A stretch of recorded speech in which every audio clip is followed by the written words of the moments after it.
제3장 하나님의 영원한 작정, 오늘 제2항입니다. 예지와 작정의 관계. 자, 하나님께서는 모든 예상되는 조건들에 근거하여 장차 무엇이 일어날 수 있는가를 알고 계신다. 그러나 하나님이 어떤 것을 결정하실 때 그것이 장차 있을 것으로 예지했기 때문에 하셨거나 또는 반드시 일어날 것으로 선견했기 때문에 작정하신 것은 아니다. 이제 오늘 이 이항에 대한 두 가지를 다룰 거예요. 첫째는 하나님은 앞으로 일어날 모든 일들에 대해 미리 아신다.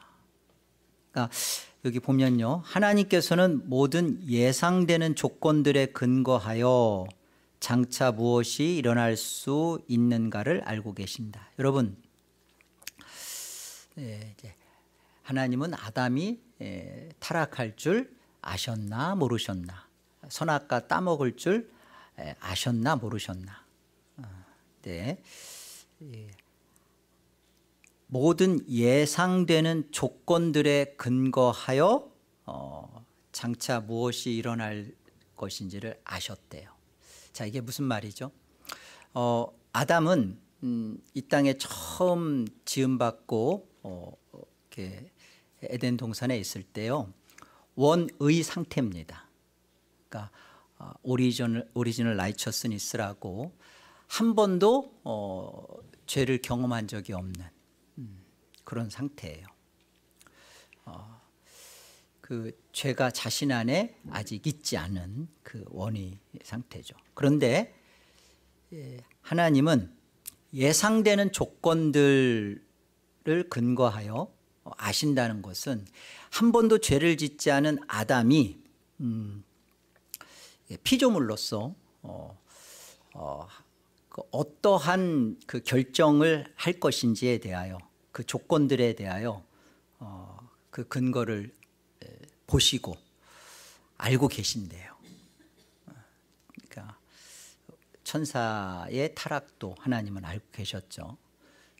그리고 이 땅에서 그 원의 상태로 있는 그 아담이 결국은 타락하여 죄를 질 거라는 그 조건 자체는 에덴 동산이라는 그 한 번도 죄가 들어오지 않는 완벽한 죄가 없는 상태지만 이 피조물인 아담은 그 창조주 하나님께 대적하여 그 불순종하고 그럴 존재로서의 그런 조건 가운데 있는, 선악과 선악을 알게 하는 지식의 나무를 두시고 그것에 대해서 먹게끔 하신 분은 아니에요. 그러나 먹을 수밖에 없는 피조물로서의 갖고 있는 그런 조건들,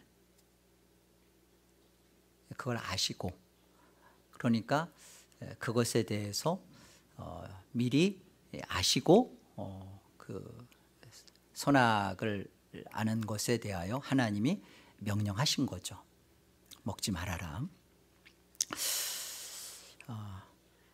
하나님이 아담의 범죄 사실과 타락에 대해서 미리 아셨다라고 지금 가르쳐 주는 거예요.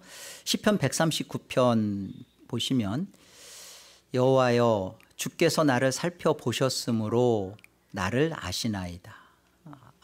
주께서 내가 앉고 일어섬을 아시고 멀리서도 나의 생각을 밝히 아시오며 나의 모든 길과 내가 눕는 것을 살펴보셨으므로 나의 모든 행위를 익히 아시오니 여호와여 내 혀의 말을 알지 못하시는 것이 하나도 없으시니이다. 이렇게 생각을 아신대요. 하나님이 내 생각을. 그러니까 내가 생각을 안다는 것은 피조물로서 그의 존재적 상태를 하나님은 정확하게 알고 계신 거예요. 우리의 생각, 내가 할 말을 하나님은 아신대요. 내 안에서 나와지기 전인데도 내가 무슨 말을 할 건지를 하나님은 아신대요. 이게 바로 우리 피조물들의 이렇게 상태입니다. 그래서 마태복음 11장에 가보면 이거 예수님께서 하신 말씀이에요. 화 있을진저 고라시나 화 있을진저 벳세다야 너희에게 행한 모든 권능을 두로와 시돈에서 행하였더라면 그들이 벌써 베옷을 입고 지혜에 앉아 회개하였으리라. 이건 아시는 거죠. 너에게 이 가버나움에서 베풀었던 그런 이 모든 것들이 두로와 시돈 가운데 있었다면 그들은 베옷 입고 회개한다, 회개했다, 그럴 거다 이렇게 아시는 거죠. 그러니까 첫 번째 가르쳐 주는 거예요. 하나님은 앞으로 일어날 모든 일들에 대하여 그 상태의 조건을 아시기 때문에 그것에 근거하여 그런 존재라는 걸 알기 때문에 원의 아직 한 번도 죄를 짓지 않은 아담이지만 아시는 거예요. 범죄할 사실을 미리 아시는 겁니다.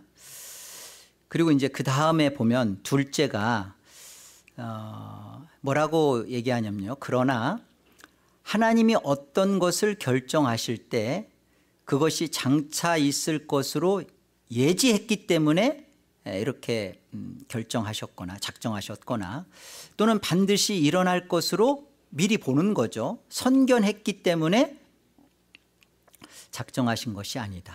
이게 무슨 말이냐면 하나님의 그 예지, 그러니까 미리 아신다는 것이죠. 예지, 미리 아신다는 것 때문에 작정된 것이 아니라는 거예요. 그러니까 하나님의 작정은 하나님이 이렇게 미리 아시기 때문에 아까 그랬잖아요. 모든 그 조건들을 다 하나님은 근거해서 미리 안다. 그러니까 하나님 미리 아셔. 그러니까 미리 아시니까 그것 때문에 이렇게 작정했구나. 그게 아니란 말이에요. 그러니까 예견, 선견 미리 보셨고 미리 아셨기 때문에 작정되어진 게 아니라고요. 그러니까 쉬운 게 말하자면 이것도 어려워요. 이 세상에 일어날 일을 보시지 않고 작정하셨다고요. 그러니까 아세요. 다 이 세상에 벌어질 모든 일들을 미리 아시고 다 왜 모르시겠어요. 그런데 그것을 보시고 그것에 이유를 삼아서 작정한 게 아니라는 거예요. 이게 지금 웨스트민스터에서 이 항에서 말하는 바입니다. 알스프롤 목사님이 이 부분에 대해서 이렇게 조금 그 주석을 달아놨어요. 보세요. 하나님께서는 무엇이 일어날지 아실지라도 그는 어떤 것을 작정하실 때 그것을 장래일로 미리 보았거나 그런 조건들의 근거에서 발생할 것이라고 예지했기 때문에 어떤 것을 작정하신 것이 아니다. 그 말이죠. 지금 하나님은 장래 사건이나 가능성에 대한 지식에 기초하여 어떤 것을 작정하시지 않는다. 그 대신에 하나님은 미리 작정하셨기 때문에 그것을 미리 아시는 것이다. 그러니까 예지가 앞서 있는 게 아니라 작정이 앞서 있는 거죠. 그러니까 작정하셨기 때문에 아시는 것이지 알기 때문에 작정이 따라오는 게 아니라는 거예요. 하나님은 내일 일어날 일을 작정하셨기 때문에 내일 일어날 일을 아시는 거다. 내일 일어날 일을 하나님은 어떻게 되어 하나님은 다 결정하셨어요. 그러니까 아시는 거예요. 그러니까 하나님이 알기 때문에 내일 일을 알기 때문에 오늘 여기서 뭔가를 작정하신 게 아니라고요. 어떤 이들은 복음에 응답하고 어떤 이들은 그렇지 않다. 왜냐하면 궁극적으로 하나님이 어떤 이들을 자신에게 이끄시기로 선택하셨기 때문이다 하면서 그 야곱과 에서를 들어서 설명합니다. 로마서 9장 11절 한번 볼까요? 그 자식들이 아직 나지도 아니하고 무슨 선이나 악을 행하지 아니한 때 택하심을 따라 되는 하나님의 뜻이 행위로 말미암지 않고 오직 부르시는 이로 말미암아 서게 하려 하사 리브가에게 이르시되 큰 자가 어린 자를 섬기리라 하셨나니 기록된 바 내가 야곱은 사랑하고 에서는 미워하였다 하신과 같으리라. 자, 보세요. 하나님의 뜻이 행위로 말미암지 않고 부르시는 이로 말미암아 굳게 서게 한대요. 그게 뭐냐? 하나님은 야곱을 사랑하고 에서는 미워했다. 이게 하나님의 작정이에요. 하나님의 결정하심, 작정하심이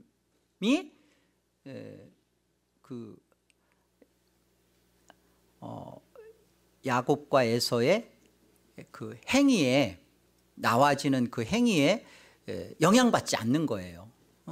야곱이 이런 행위를 했기 때문에 또 에서가 이런 행위를 했기 때문에 아니죠. 리브가의 뱃속에 있을 때 아무 행위를 하지 않았는데, 그렇죠? 여기 보니까 그렇잖아요. 큰 자가 어린 자를 섬기리라. 그러니까 아직 나지도 않았고 무엇인가 하지도 않았는데 하나님은 행위로 말미암지 않고 그들이 할 행위를 근거로 해서 작정한 게 아니라 하나님의 작정하심대로 하나님은 아시는 거예요. 어떻게 야곱이 할지 에서가 할지. 그래서 보세요. 로마서 9장 15절 보시면 이런 거예요. 모세에게 이르시되 내가 긍휼히 여길 자를 긍휼히 여기고 불쌍히 여길 자를 불쌍히 여기라 하셨으니 그런즉 원하는 자로 말미암음도 아니요 다른 박질하는 자로 말미암음도 아니요 오직 긍휼히 여기시는 하나님으로 말미암음이니라. 철저하게 하나님의 그 결정하심, 그 결정하심은 인간에게 어떤 그 자격 조건이 있어서가 아니라 하나님의 불쌍히 여기심과 긍휼하심으로 아무 조건이 없는 거죠. 그러니까 그 하나님은 괜찮은 애구나, 구원할 만하구나, 참 정의롭네, 그런 것들을 이렇게 근거 삼지 않으시고 하나님은 내가 불쌍히 여길 자를 불쌍히 여기고 긍휼히 여길 자를 내가 긍휼히 여긴다. 하나님의 결정하심이에요. 무조건적. 그렇죠? 에베소서 1장 5절 우리 다 같이 한번 읽습니다. 그 기쁘신 뜻대로 우리를 예정하사 예수 그리스도로 말미암아 자기의 아들들이 되게 하셨으니 그 기쁘신 뜻대로예요. 그러니까 우리는 몰라요. 우리는 하나님이 나를 왜 예정하셨지? 하나님이 나를 왜 사랑하기로 정하셨지? 우리 몰라요. 그런데 우리의 달라짐, 우리의 어떤 거룩해질 것, 우리가 어떤 일을 하나님께 큰 일을 할 것, 뭐 목사가 돼서 아니면 선교사가 돼서 아니면 뭐 직장에서 해서 헌금을 많이 어떤 그런 일들을 근거로 삼지 않는다고요. 그런 게 근거가 안 된다고요. 하나님의 기쁘신 뜻대로. 그러니까 이것이 하나님이 우리의 어떠함을 보고 사랑하기로 정하실 수도 있죠. 아시니까. 그러나 하나님은 우리가 어떠한 것을 하기도 전에, 나기도 전에, 이 땅에 존재하기도 전에 하나님의 앞에서, 하나님의 계획 안에서, 경륜 안에서 우리를 사랑하기로, 불쌍히 여기기로, 긍휼히 여기기로 하시고 그 기쁘신 뜻대로 우리를 예정하시고 인생 속에서, 역사 속에서 우리를 하나님의 사람으로 불쌍히 여기면서 정결하고 거룩하게 만들어 가신다고요. 자, 우리 페이지 넘겨서 영원 전에 이미 창조 세계 안에서 일어날 모든 일은 하나님이 계획하셨습니다. 하나님의 계획 바깥에서 일어날 작정은 없어요.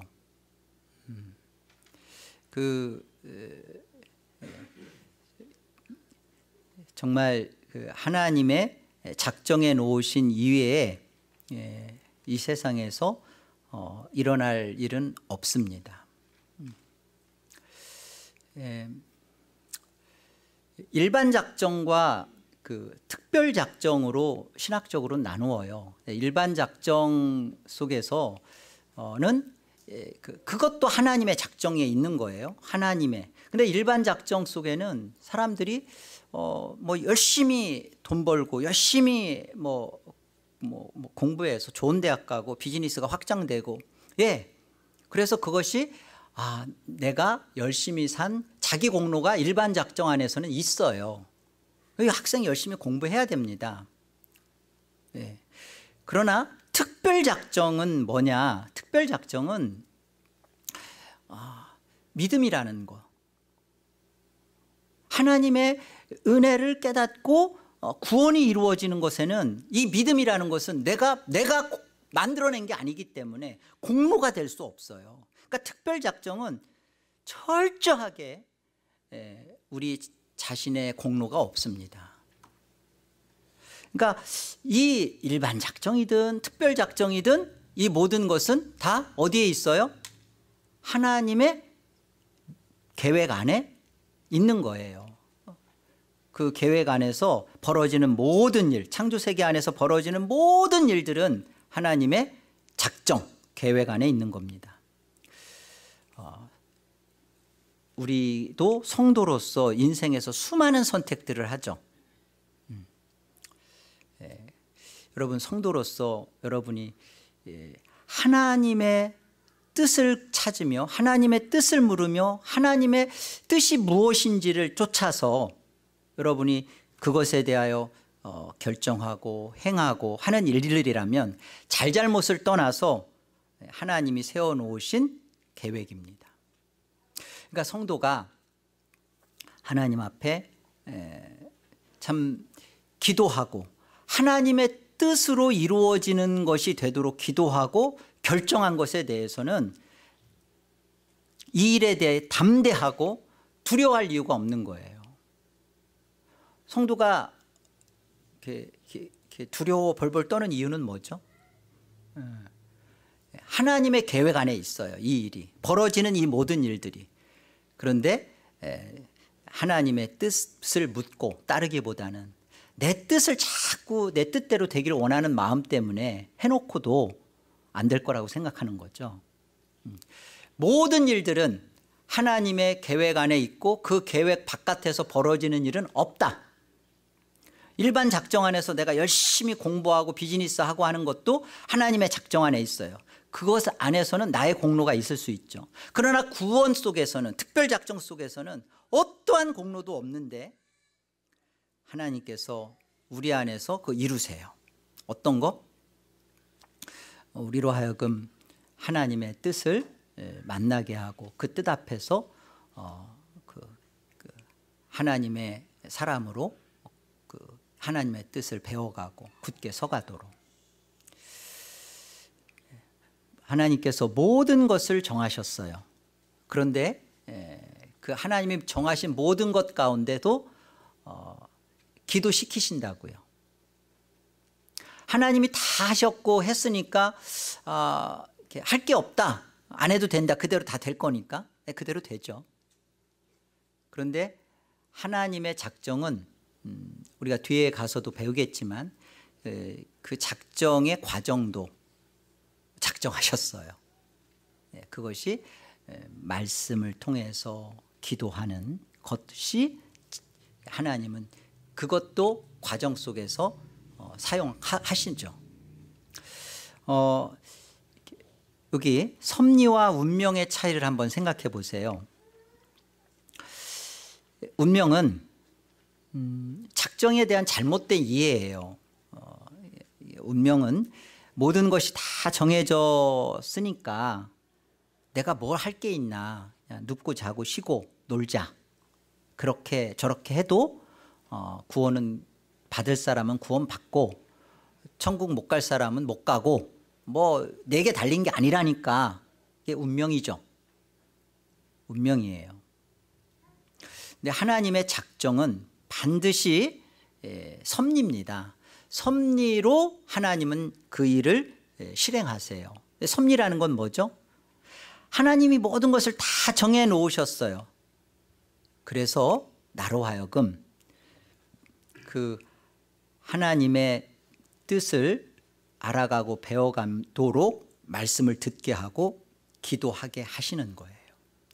그래서 기도를 안 하면 기도하게끔 하는 자리로 하나님이 주변과 환경과 상황을 만들어 주시는 거예요. 내가 하나님의 말씀에 순종하지 않으면 하나님의 자녀, 성도인데 작정된 하나님의 백성인데 그러지 않으면 말씀 없이 얼마나 곤고하고 곤핍하고 죽을 것 같은 건지 상황을 겪게 하시는 거예요. 그게 하나님 섭리예요. 그래서 하나님의 사람은 운명론자가 아니라 하나님의 모든 결정된 것 앞에서 하나님의 사람으로 말씀에 순종하며 기도시키시는, 기도하죠. 그에 따라서. 그래서 그리스도인이라고 하면서 나는 이렇게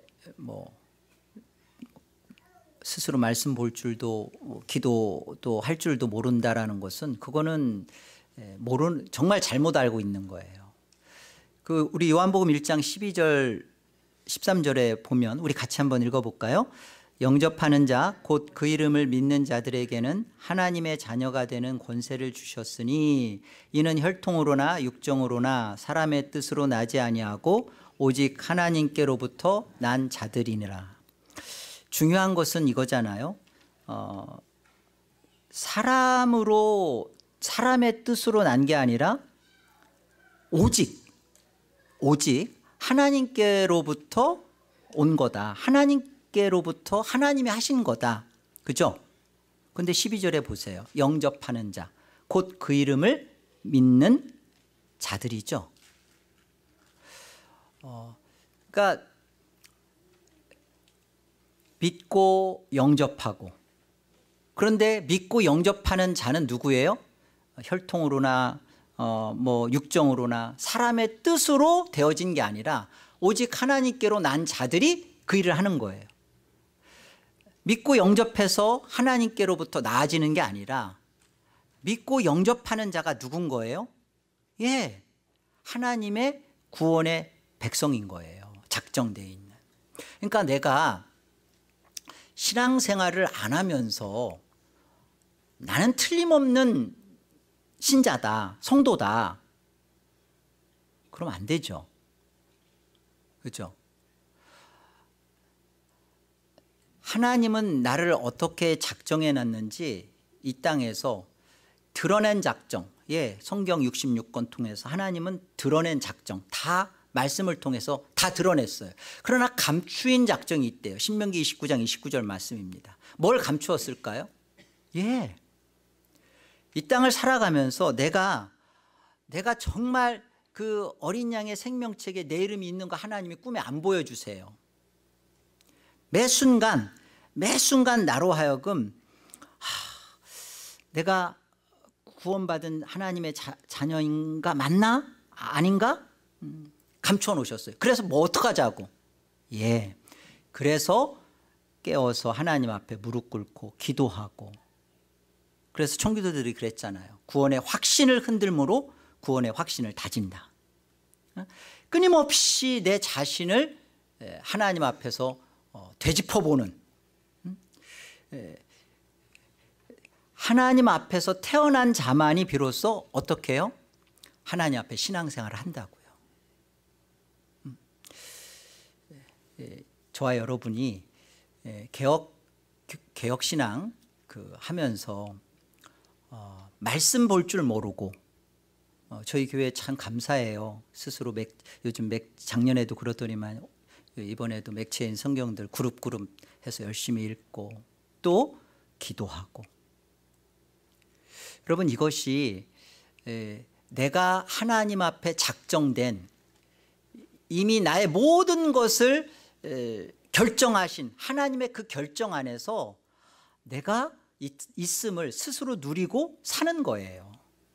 기도할 줄 모르고 말씀 사랑하지 않고 그런데도 나는 구원받았다, 난 틀림없다 붙잡고 있는 것은 우리 웨스트민스터 신앙 고백이 가르쳐주는 것처럼 잘못 있는 거죠. 그 구원은 도대체 어디에 근거 두고 있는 거예요? 자기 감정에, 자기 느낌에, 그리고 상대적으로 저 사람들보다 나는 예배 안 빠지고 아니에요. 하나님은 지금 나의 이런 모습 가지고 구원하기로 정한 거 절대 아닙니다. 우리를 불쌍히 여겼고 조건 없이 긍휼히 여겨서 구원하셨어요. 그렇다면 그 긍휼, 하나님의 그 구원의 은혜를 아는 자는 그 하나님을 알고 싶어 해야죠. 그리고 그 하나님과 대화하기를 원하고 그 하나님을 만나기를 원하고 그 하나님을 아는 방법은 말씀밖에 없어요. 아는 만큼 그 말씀 가지고 하나님 앞에 묻고 하나님 뜻을 듣고 하나님 앞에 나가서 기도하면서 그것을 나누는, 이게 구원의 삶이죠. 이게 신앙이라고요. 이거 하지 않으면서 어디서 언제 어떻게 알아 붙잡았는지 자기는 구원받았다, 자기는 틀림없이 천국 간다. 목사가 아무리 당신은 천국 간다고 해서 가는 거 아닙니다. 오늘의 내 신앙, 오늘의 내가 정말 어떤 문제와 상황 앞에서 하나님의 작정 안에 이것이 있다, 잘잘못을 떠나서 이미 하나님이 세워놓으신 계획이다, 계획 안에 있다. 그래서 이게 왜 있는지 하나님 앞에 묻고 기도하고 또 하나님의 뜻을 알고 싶어서 말씀을 읽어가면서 하나님 뜻을 찾아가는 게, 그게 성도라고요. 개혁교단의 예정론과 성결교단의 예정론은 다릅니다. 칼빈과 개혁파의 예정론은 무조건적 선택입니다. 기억하세요. 무조건적 선택이에요. 인간의 어떤 조건들을 알거나 보시고 선택한 것이 아니라 하나님의 선하신 주권 아래 선택한 것입니다. 어떠한 조건이 없어요. 그런데 성결교단은 예지 예정을 말합니다. 말 그대로 예지, 장차 이 사람이 어떻게 될 것인지 예지, 미리 안다는 거예요. 알고 그 조건 아래 그를 선택했다는 거예요. 이게 예지 예정입니다. 아까 얘기했잖아요. 미리 알고 선견, 되어질 것을 미리 보고 그래서 그를 선택했다라는 이 예지 예정, 이게 성결교단의 가르침입니다. 이런 가르침은 인간의 자유의지를 강조한 이 아르미니우스, 이 알메니안이라고 하는데요, 신인 협동설에 그대로 기초하고 있는 거예요. 이 펠라기우스가 그 AD 4세기 인물입니다. 이 사람은 펠라기우스 인물이에요. 이 사람은 원죄를 부정한 사람이에요. 원죄를 부정한. 그러니까 원죄를 부정하고 나니까 뭐가 굉장히 많이 강조될까요? 자유의지가 굉장히 강조되겠죠. 원죄가 부정됐으니까. 인간은 원죄의 오염 속에서 영향력 아래서 죄를 지을 수밖에 없다라는 것을 아예 딱 부정하고 나니까 어때요?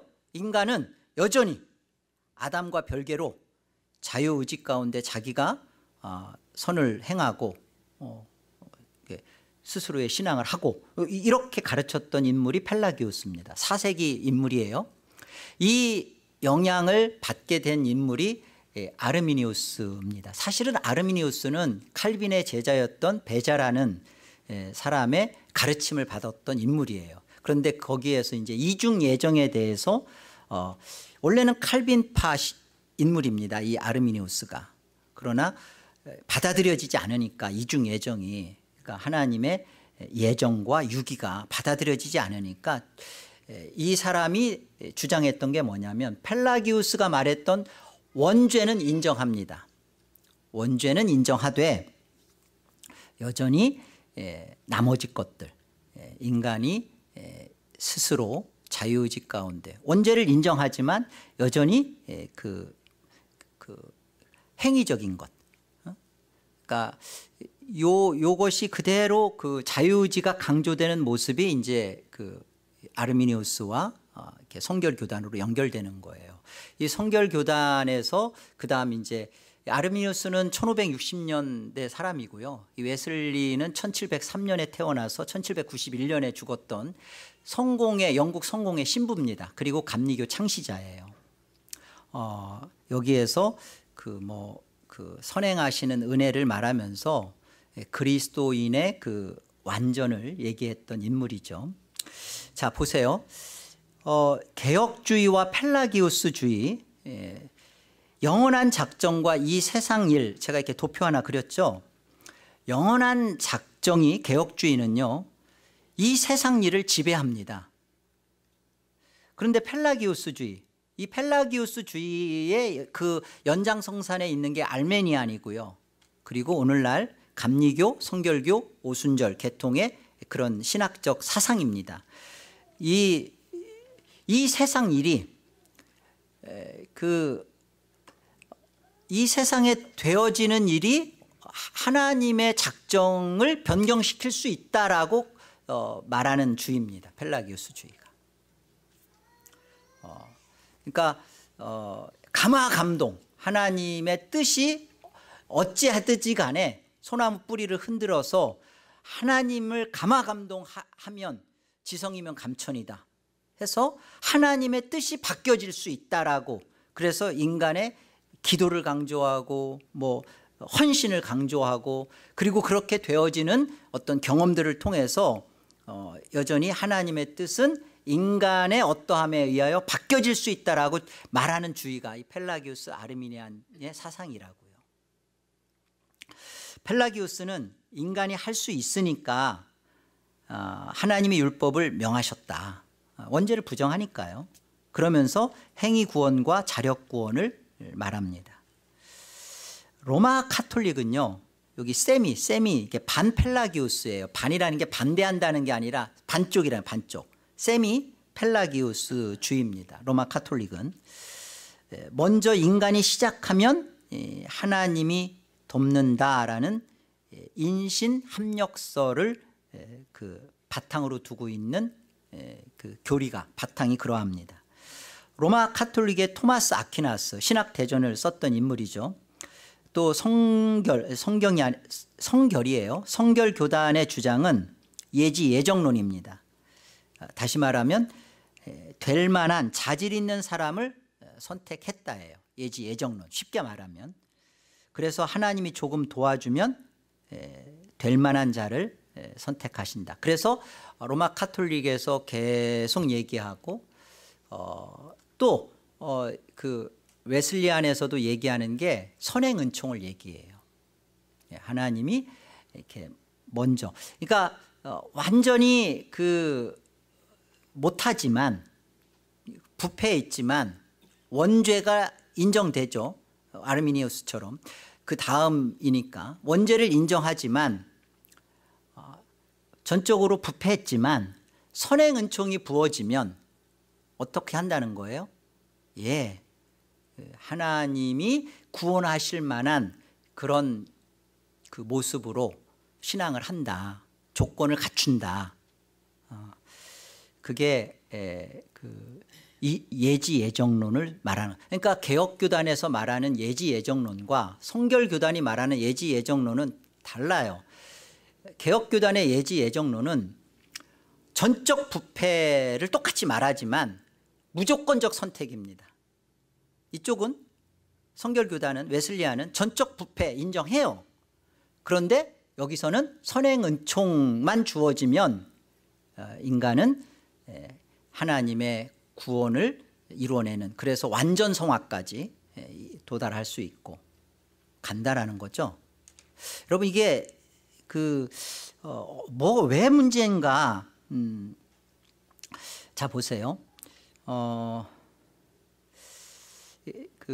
이 알미니안, 펠라기우스, 아르미니우스, 그 안에 로마 카톨릭, 성결교, 감리교, 이런 알메니아는 이런 개혁파, 개혁 칼빈주의와 뭐가 다르냐? 하나님께서는 시간 안에서 이루어질 일들을 미리 보시고 영원하신 뜻을 세우셨기 있다. 그런데 이것이 조건적 선택이다라는 거예요. 조건적 선택. 그러니까 선행 은총이든 뭐든 부어져서 그 안에 조건이 있다는 거예요. 조건적 선택이라는 거예요. 받으실 만한, 구원받을 만한 어떤 조건이 있다는 거예요. 전적으로 부패했지만 하나님이 은총만 베풀어주면 인간은 해낸다. 구원받을 짓을 한다. 그래서 로마 카톨릭은 먼저 인간이 시작할 수 있어야 하나님이 도와주신다는 교리가 깔려 있어요. 그래서 자꾸만 그 공로가 그 안에 늘 있는 거죠.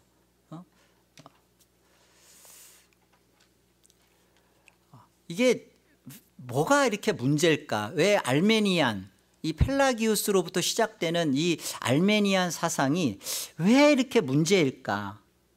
우리 신앙에서. 그 위험함은 이런 겁니다.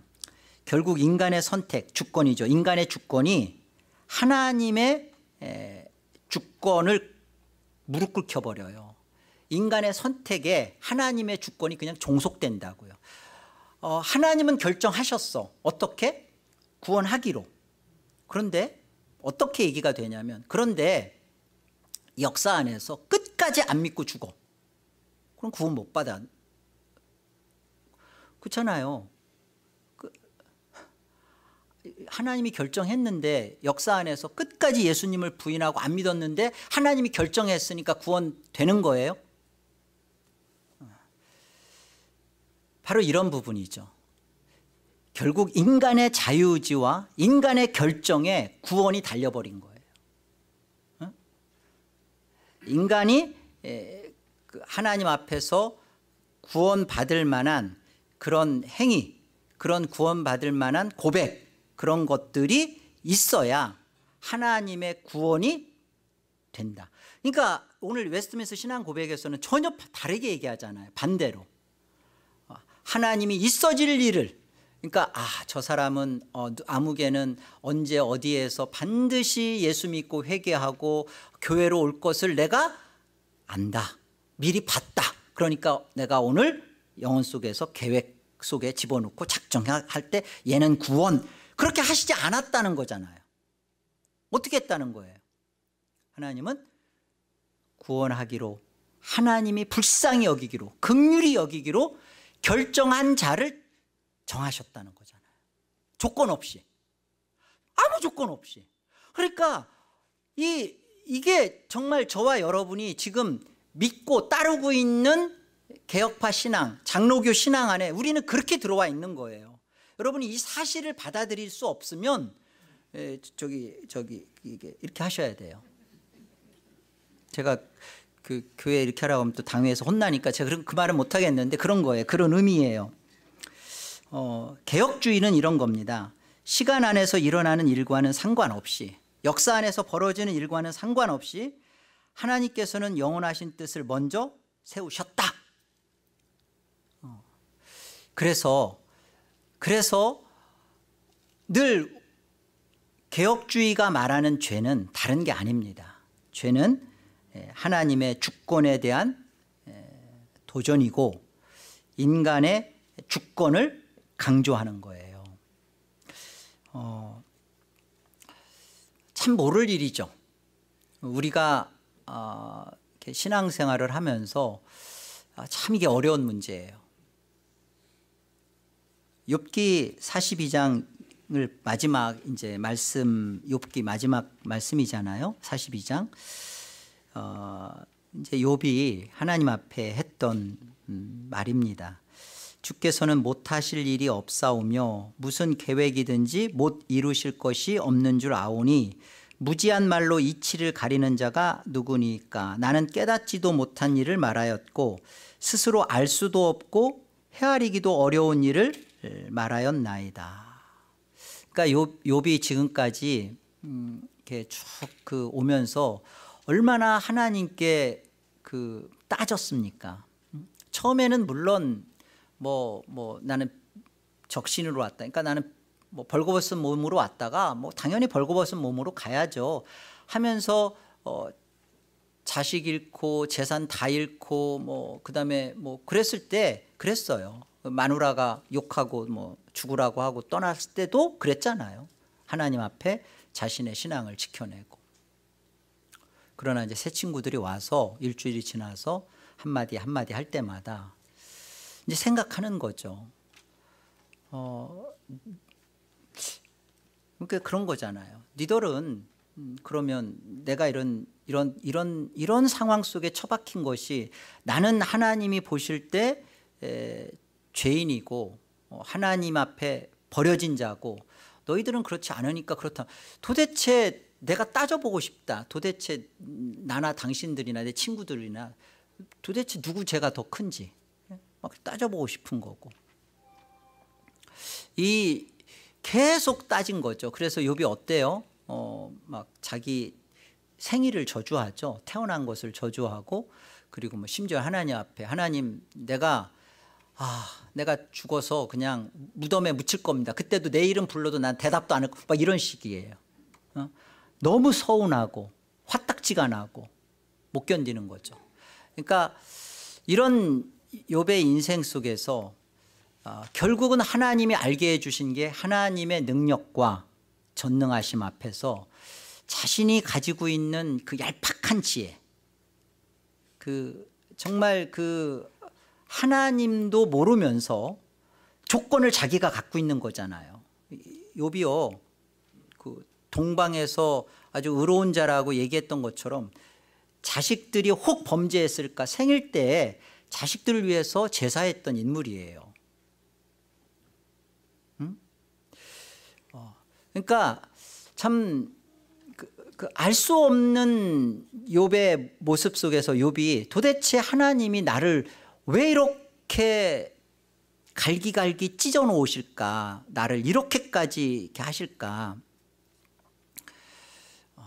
그러면서 욥이 고백하잖아요. 이 5절 6절에 가서 내가 죽게 대하여 귀로만 듣다가 이제는 눈으로 주를 뵙습니다. 이런 말이 어떻게 나왔는지를 생각해 보세요. 그러므로 내가 이제 내가 한 모든 것을 걷어들이고 티끌과 재를 물고 내가 주 앞에 회개하나이다. 여러분, 도대체 욥기의 주제는 뭘까요? 욥이 잘 견디고 인내했더니 이제 하나님으로부터 열자녀도 받고 물질도 2배로 이렇게 풍성하게 되고, 어쨌든 하나님의 그런 다루심 앞에 잘 버티고 견디면 복 받는다가 욥의 주제는 아니겠죠. 항상 답은 1번이 아니니까. 하나님의 사실은 충실이에요. 하나님이 욥에 대하여 어떻게 하나님의 작정에 대하여 욥을 그 인생 속에 욥의 어떠함이 아니라 하나님 자신의 충실함을 가지고 욥의 인생 속에 욥의 하나님이 되시고, 욥 자신에게 있어서 하나님의 그 지혜와 그 무궁하신 능력 앞에 자기의 보잘것없, 아니 내세울 수도 없는, 그래서 완전한 조건 없음을. 그래서 마지막 결론은 그거잖아요. 중재자를 만나게 하는, 또 욥을 중재자로 사용하는.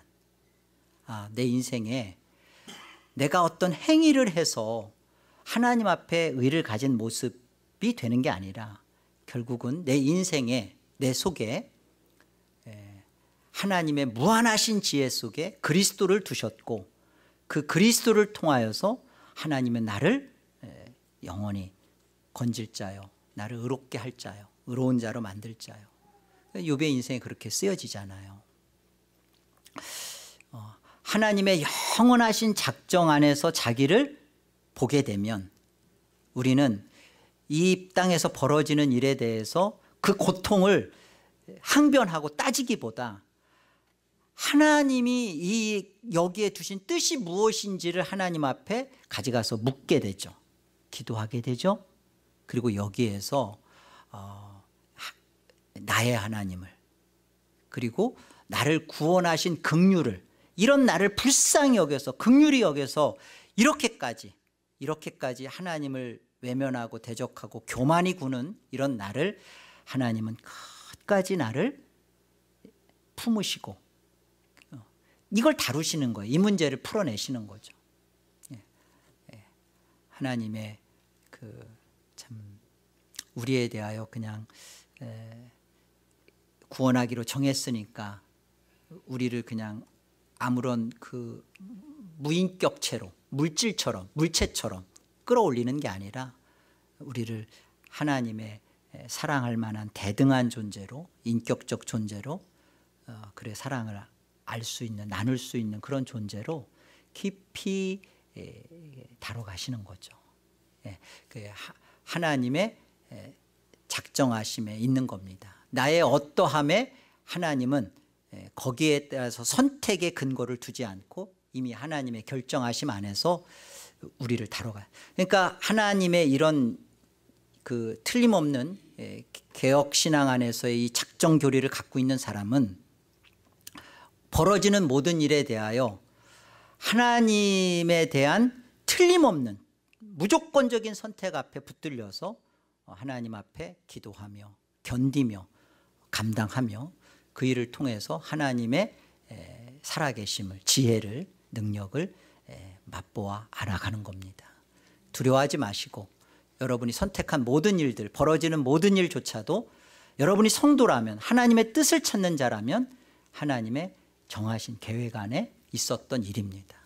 기도하시면서 그 일을 잘 감당해 가시기를 주의 이름으로 권합니다.